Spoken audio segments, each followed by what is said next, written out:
தனக்கு ஒப்பாரும் இல்லை, தனக்கு மிக்காரும் இல்லை என்ற சிறப்பிற்கு உரியவன்.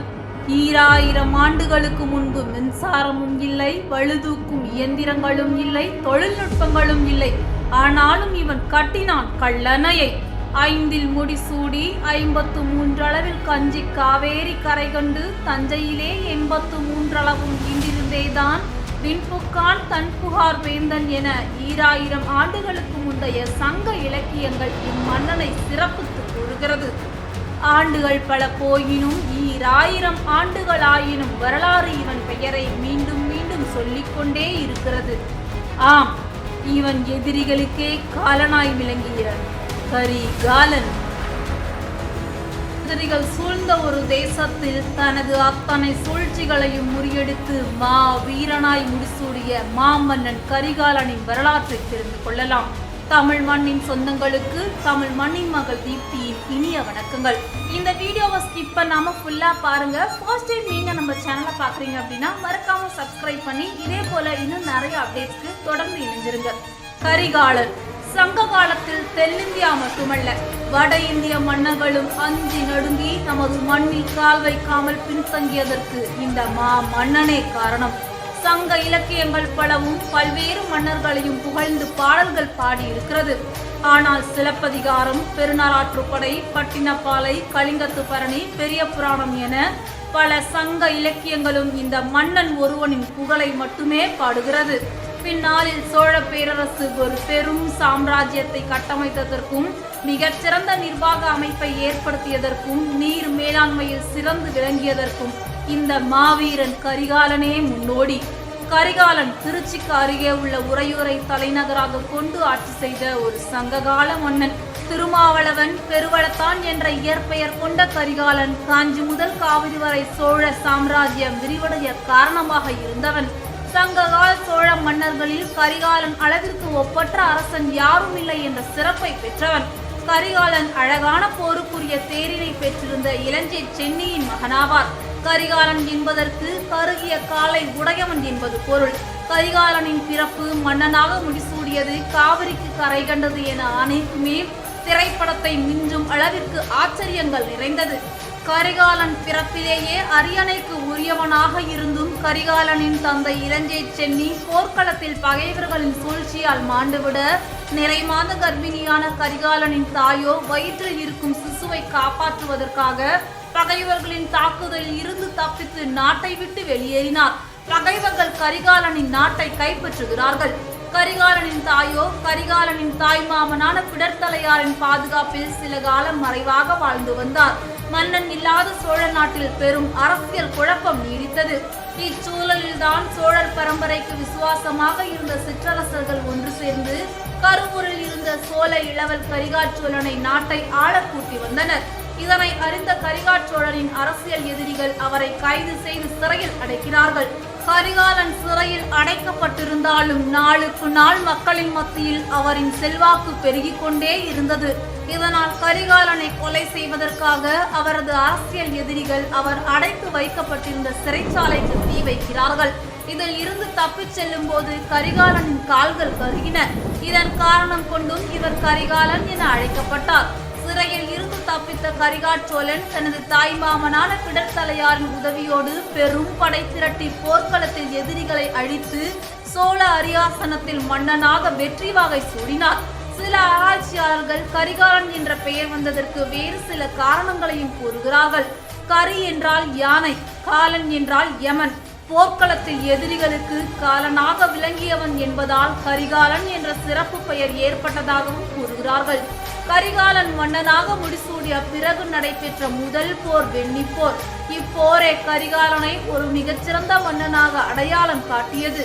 கரிகாலன் இளம் வயதில் ஆட்சி பொறுப்பை ஏற்றதனால் அவரின் வீரத்தை குறைத்து மதிப்பிட்ட பகைவர்கள் அவரின் நாட்டின் மீது போர் தொடுத்தனர்.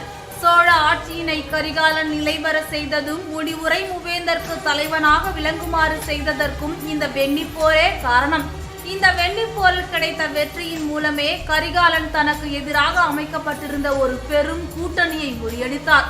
இப்போரின் போது கரிகாலன் எய்த அம்பு முதுகில் பட்டு மார்பு வரை துளைக்கப்பட்டதை பெரும் அவமானமாக கருதிய சேர மன்னன் சேரமான் பெருஞ்சேரலாதன் புறமுதுக்கிட்டதை தனது வீரத்திற்கு ஏற்பட்ட இடுக்காக கருதி வடக்கிருந்து உயிர் நீத்தார். இதை கரிகாலனின் நண்பரும் வெண்ணியில் வாழ்ந்து போரை நேரில் கண்டவருமான வெண்ணி குயத்தியார் என்ற புலவர் புறநானூற்று பாடலில் இவ்வாறு விளக்குகிறார். மண்முலா மரப்ப பண்யாள் மரப்ப இருக்கட்குழிசி அவிழ்ந்து இடுமரப்ப சுரும்பார் தேரல் சுற்றம் மரப்ப புறப்புண் நாணி மரத்தகை மன்னன் வாழ்பட திருந்தனன் என புறநானூற்று பாடல் கூறுகிறது. வெண்ணி என்ற இடத்தில் இந்த போர் நடைபெற்றதாக பெருநராற்று படை கூறுகிறது. தற்போது இந்த இடம் தஞ்சை மாவட்டம் அருகே கோவில் வெண்ணி என்ற இடத்தில் அமைந்திருக்கிறது. கரிகாலனின் ஆட்சியின் போது நடைபெற்ற மற்றொரு போர் வாகை பருந்தலை போர். இப்போரில் பாண்டிய சேர மன்னர்களும் 11 குறுநில மன்னர்களும் ஒன்றாக படை திரட்டி கரிகாலனின் நாட்டின் மீது போர் தொடுத்து வந்தனர். பெரும் போர்படை கொண்டு கரிகாச்சோழனை எளிதாக போரில் வீழ்த்தி விடலாம் என்று எண்ணி போர் தொடுத்து வந்த பகைவர்களை காலன் போல எதிர்த்து நின்று எதிரி படைகளை நிர்மூலமாக்கி போரில் கரிகாலன் வெற்றி வாகை சூடினார். கரிகாலனின் படைகள் எதிரிகளின் ராஜ்யங்களை அழித்த விவரங்களையும் அவர்களின் போர் தந்திரங்களையும் பட்டினப்பாலை என்ற நூலில் ஆசிரியர் உருத்திர கண்ணனார் விவரிக்கிறார். இப்போரில் கரிகாலன் வெற்றி பெற்றதன் மூலம் பாண்டியர்கள், சேரர்கள் மற்றும் 11 குறுநில மன்னர்களையும் வென்ற முதல் சோழ மன்னன் ஆவார். பட்டினப்பாலை நூலில் கரிகாலனின் வீரம், போர்த்திறன், வெற்றி, அவரின் படைகள் எதிரிகளை வெற்றி கொன்ற விதம் என அனைத்தையும் உருத்திர கண்ணனார் பதிவு செய்திருக்கிறார். அக்காலத்திய சங்க இலக்கிய நூல்களே கரிகாலனின் இந்த வெற்றிகளை பற்றியும் காவிரிக்கு கரை கண்ட சோழ நாட்டு மன்னனை பற்றிய செய்திகளை அறிந்து கொள்ள உதவுகிறது. கரிகாலனின் சொந்த வாழ்க்கை பற்றிய செய்திகள் அவ்வளவாக நமக்கு கிடைக்கவில்லை. ஆனால் இவர் நாங்கூரை சேர்ந்த வேளிர் குல பெண் ஒருவரை மணந்ததாக அவரது காலத்தை சேர்ந்த நச்சினார்கினியார் என்ற பெண் புலவரின் மரபு வழி செய்திகள் வாயிலாக தெரிந்து கொள்ளலாம். கரிகாலனது ஆட்சியின் மற்றொரு சாதனை 2000 ஆண்டுகளை தாண்டியும் இன்றும் கம்பீரமாக எழுந்து நிற்கும் கல்லணை. வினாடிக்கு லட்சம் கன அடி தண்ணீர் போகும் கல்லணையின் குறுக்கே அணை கட்டுவது என்பது அத்தனை எளிதான காரியம் அல்ல.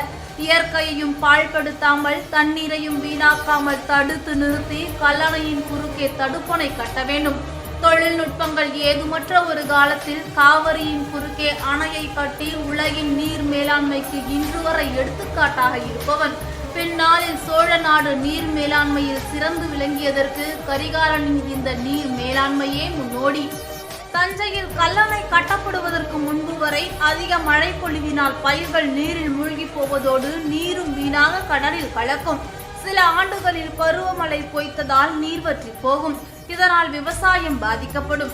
எனவே உணவுப் பொருட்களுக்கு இலங்கை போன்ற அண்டை நாடுகளை சார்ந்திருக்க வேண்டிய தேவை இருந்தது. இதற்காக காவிரியின் குறுக்கே அணை கட்டுவதற்காக முயற்சிகளை மேற்கொண்டார் கரிகாலன். இலங்கை மீது படையெடுத்து சென்று அந்த நாட்டை வெற்றி கொண்ட பின்பு அங்கிருந்த போர் கைதிகளை வைத்து பலமான அஸ்திவாரம் இடப்பட்டு நவீன தொழில்நுட்பங்களுக்கே சவால் விடும் வகையில் கம்பீரமாக கல்லணை கட்டி எழுப்பப்பட்டது. இந்த அணையின் வயது சுமார் 2000 ஆண்டுகள். இன்றும் உலகின் நீர் மேலாண்மைக்கு மிக பெரும் கல்லணை சான்றாக இருக்கிறது. கரிகாலனின் கல்லணை கட்டப்பட்ட பின்பு காடுகளை திருத்தி விளைநிலங்களாக்கினார். தடையற்ற நீர்வரவால் விவசாயம் செழித்தது. மக்கள் வாழ்வு சிறப்பு பெற்று விளங்கியது. சோழ நாடு சோறுடைத்து என்ற சிறப்பு பெயரையும் பெற்றது. சுருக்கமாக சொல்ல வேண்டுமெனில் கரிகாலன் தொலைநோக்கோடு சிந்திக்கும் ஒரு ஒப்பற்ற அரசனாக விளங்கினார். பின்னாளில் சோழ சாம்ராஜ்யம் மிக பெரும் பேரரசாக விளங்கியதற்கு கரிகாலனே முழுமுதற் காரணம். 83 ஆண்டுகள் சோழ பேரரசை கம்பீரமாக கட்டியாண்ட இந்த மாவீரன் குராப்பள்ளி என்ற இடத்தில் இவ்வுலக வாழ்வை நீத்தார் என இலக்கியங்கள் கூறுகிறது. ஆனால் எந்த வருடம் எப்படி இறந்தார் என்பதற்கு மிகச் சரியான ஆதாரங்கள் இல்லை. ஆனால் கரிகாலன் இறந்தபோது சோழ நாட்டு மக்களிடத்தில் ஏற்பட்ட ஆராத்துயரை பற்றி கருங்கூழல் ஆதனார் என்ற புலவர் இனி தம்மை போல் ஒரு மன்னனை எப்போது காண்போம் என சோழ நாட்டு மக்கள் கண்ணீர் வடித்ததாக பாடுகிறார். பின்னாளில் எழப்போகும் ஒரு பெரும் சாம்ராஜ்யத்திற்கான விதை தூவப்பட்டது இந்த மாவீரன் கரிகாலன் ஆட்சியிலே. கல்லணை உள்ளவரை இந்த மன்னனின் புகழ் என்றென்றும் நிலைத்திருக்கும். மன்னர் கரிகாலரே, இந்த பூமியில் நீர் இருக்கும் வரை என்றென்றும் எங்கள் நெஞ்சில் நீர் நிறைந்திருப்பீர். காவிரிக்கு கரை கண்டு தஞ்சையிலே நிலை கொண்ட ஒரு மாபெரும் சாம்ராஜ்யம் தற்போது உறையூரில் உறங்கிக் கொண்டிருக்கிறது. 200 ஆண்டுகளாக சீரும் சிறப்புமாக ஆட்சி செய்த கரிகாலனின் வழித்தோன்றல்கள் இன்னும் சில காலம் உறையூரில் சிற்றரசர்களாக தான் வாழப்போகிறார்கள். இன்றிலிருந்து சுமார் 600 ஆண்டுகளுக்கு பிறகு 8 திக்கும் புலிக்கொடியை பறக்கவிடும் ஒரு மாபெரும் சாம்ராஜ்யத்திற்கான விதை உறையூரில் உறங்கிக் கொண்டிருக்கிறது. தக்க தருணத்தை எதிர்பார்த்து காத்திருக்கிறது. நேரம் வரும், அப்போது வரலாறு மாற்றி எழுதப்படும். வரலாற்றை மாற்றி எழுத போகும் திருப்புரம்பியம் போர். இந்த வீடியோவை தொடர்ந்து சோழர்கள் எழுச்சி பெற காரணமாக இருந்த திருப்புரம்பியம் போரின் மூலம் சோழ சாம்ராஜ்யம் எப்படி மீட்கப்பட்டது அதை தெரிந்து கொள்ளலாம். இணைந்திருங்கள் தமிழ் மண் தீப்தியோடு. மறக்காம இந்த வீடியோவை சப்ஸ்கிரைப் பண்ணி உங்க ஃப்ரெண்ட்ஸ்க்கும் ஷேர் பண்ணுங்க. தேங்க்யூ.